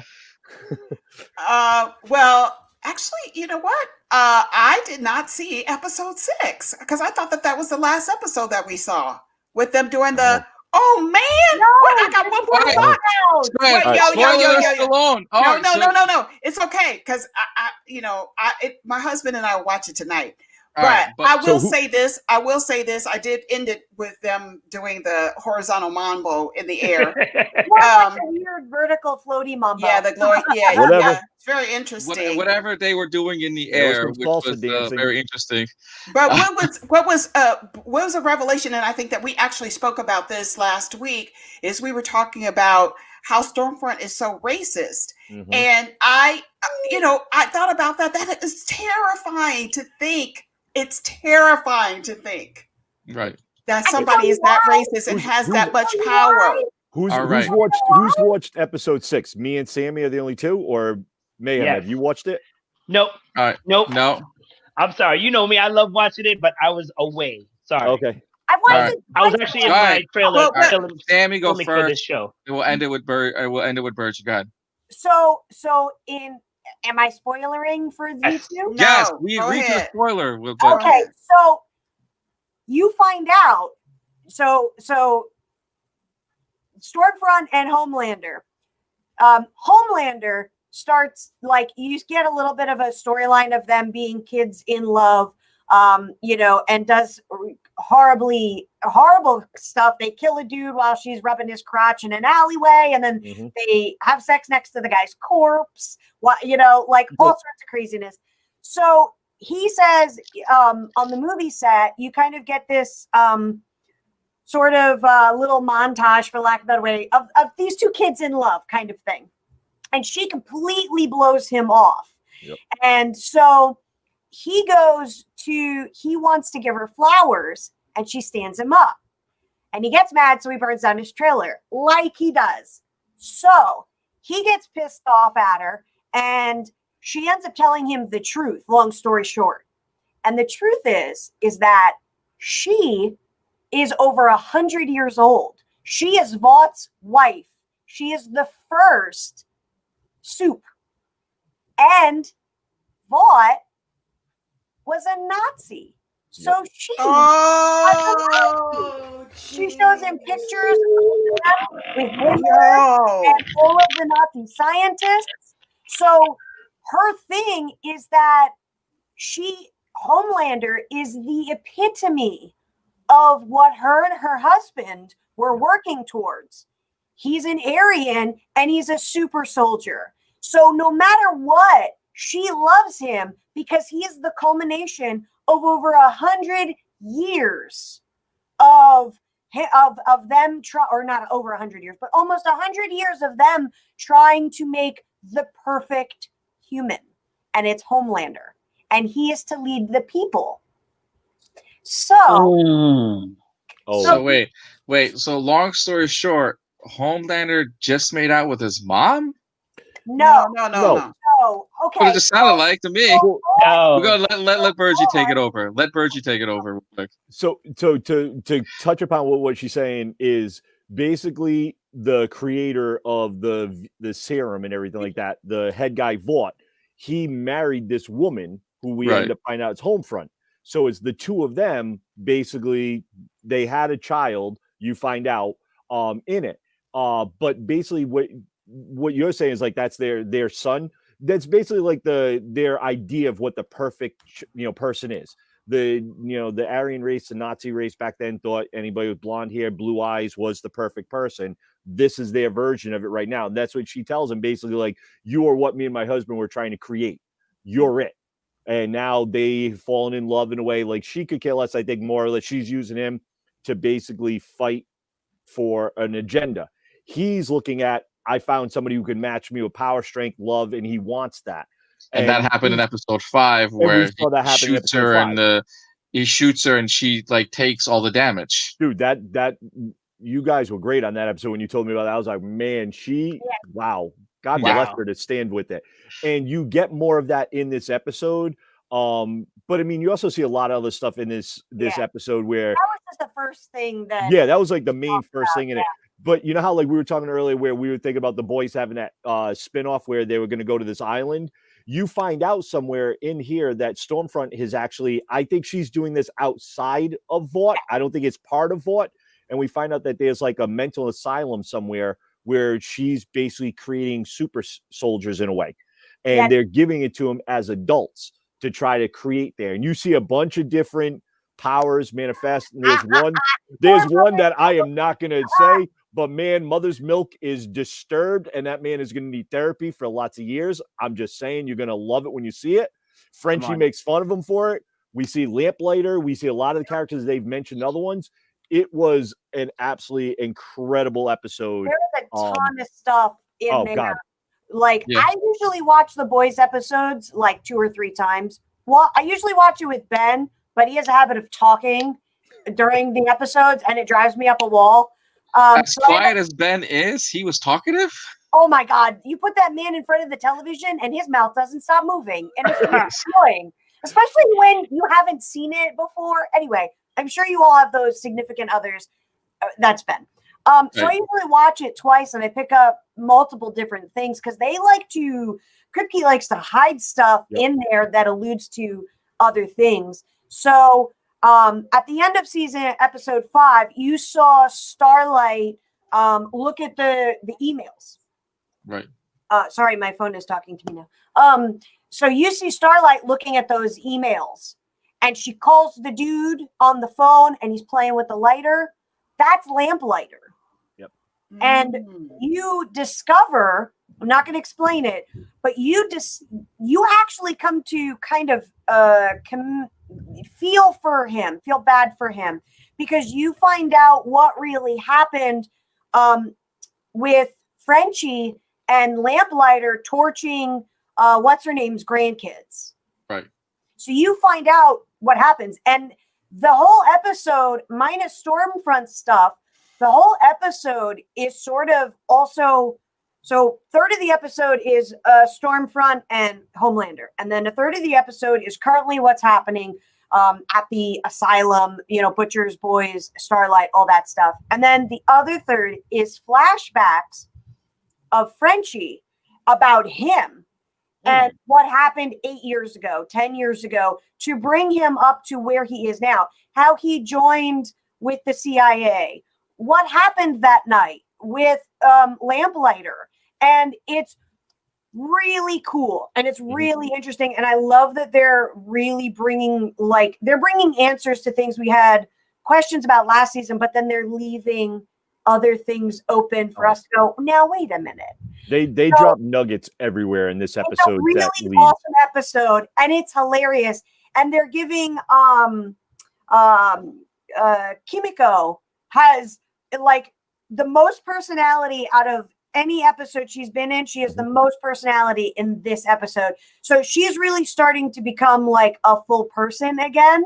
And it's quite funny, the dynamic with her and the rest of the group. It's moving more toward what you'd see in the comic books, where she's just mute, but she still has her own personality. So it's a great episode. Oh, yeah. All right, I'm on it. I can't wait to see it. And I can't wait to see when they introduce the anti-hero, like the person that doesn't conform to Vought or to the church or anything like that. It's just somebody that's rogue at random, just out there doing their thing.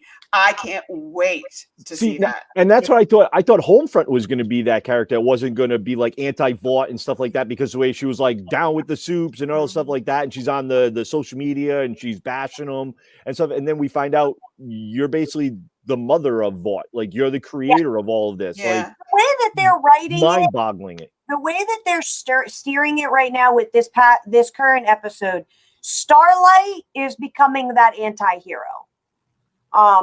She is stepping into that she's stepping out of that insider role into pretty much starting to go completely against Vought, and the whole idea of what a superhero is. And there's a situation in the episode. I'm not going to tell you because it'll kind of ruin things, but do you remember the episode where they find out that Stormfront is Liberty and the car accident happens?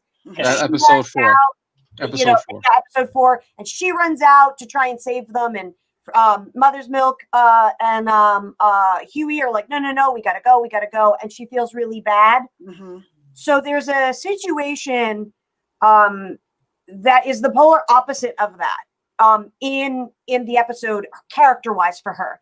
And you really start to see how she's going against this brainwashing that her mother and Vought basically put her through her entire life. And it's a really pivotal, I'm not explaining it because it's a really pivotal thing for her character. And it loses its rawness if you know what's going to happen. But you start to see her character changing in that episode and just how much her character has changed from the pretty girl that got taken advantage of in episode 1 to where we are now. Yeah, but she's not enough to come against Stormfront and Homeland. No. But she's not at all. We've got to. I'm waiting for the introduction of that one character who doesn't conform to any of the norms. Yeah. Who is comparable and just as badass as they are. They do introduce a character that has the potential of being that, and that's all I'm going to say. All right, let's have Bergy finish us off.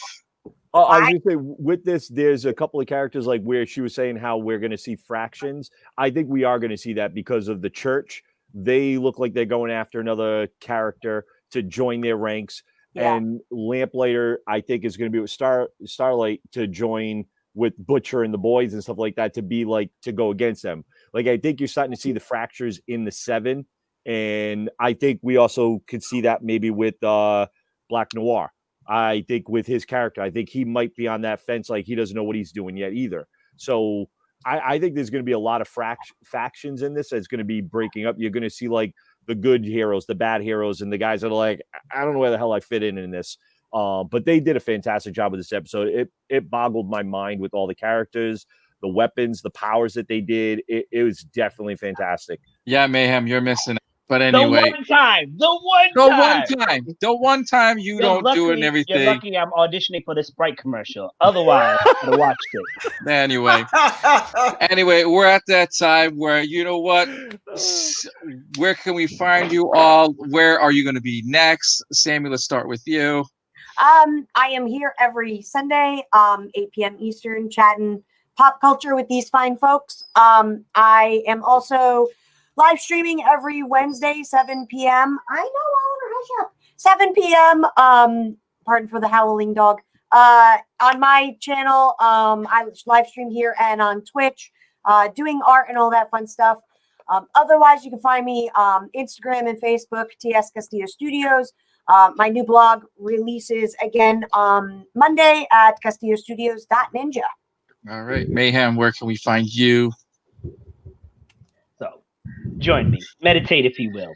You can definitely find me here every Sunday at 8 p.m. with the crew, going after Bergy for wearing this horrendous shirt with Blockbuster. I don't know why. Nonetheless, ever hating, bro. On Instagram. You can find me at Geeks Unlimited on Instagram as well.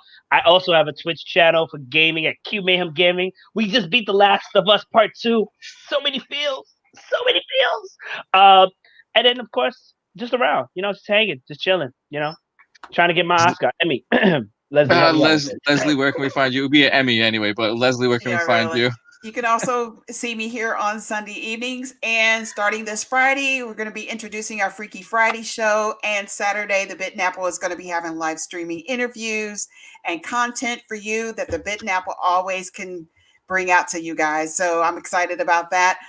You can watch me. You can see me on, I'm actually having a body shop reveal party this week, I will be introducing all of you all to that. Come and buy some Body Shop products. You can find me as Body Shop by Les on Facebook and on Instagram. If you want to buy something, it is the holidays, so they got some nice vanillas and citruses and stuff like that. And some also good shea butter. Yeah, some shea butter. Get that shea butter. You don't want to be ashy. And so then you can also get you can also catch me on Xbox and on PlayStation. My game of choice right now is Dead by Daylight on PlayStation and Destiny. You guys are obsessed with Day by Daylight, but anyway. Play it. Yo, don't forget. Worlds. Anyway, Bergy, where can we find you?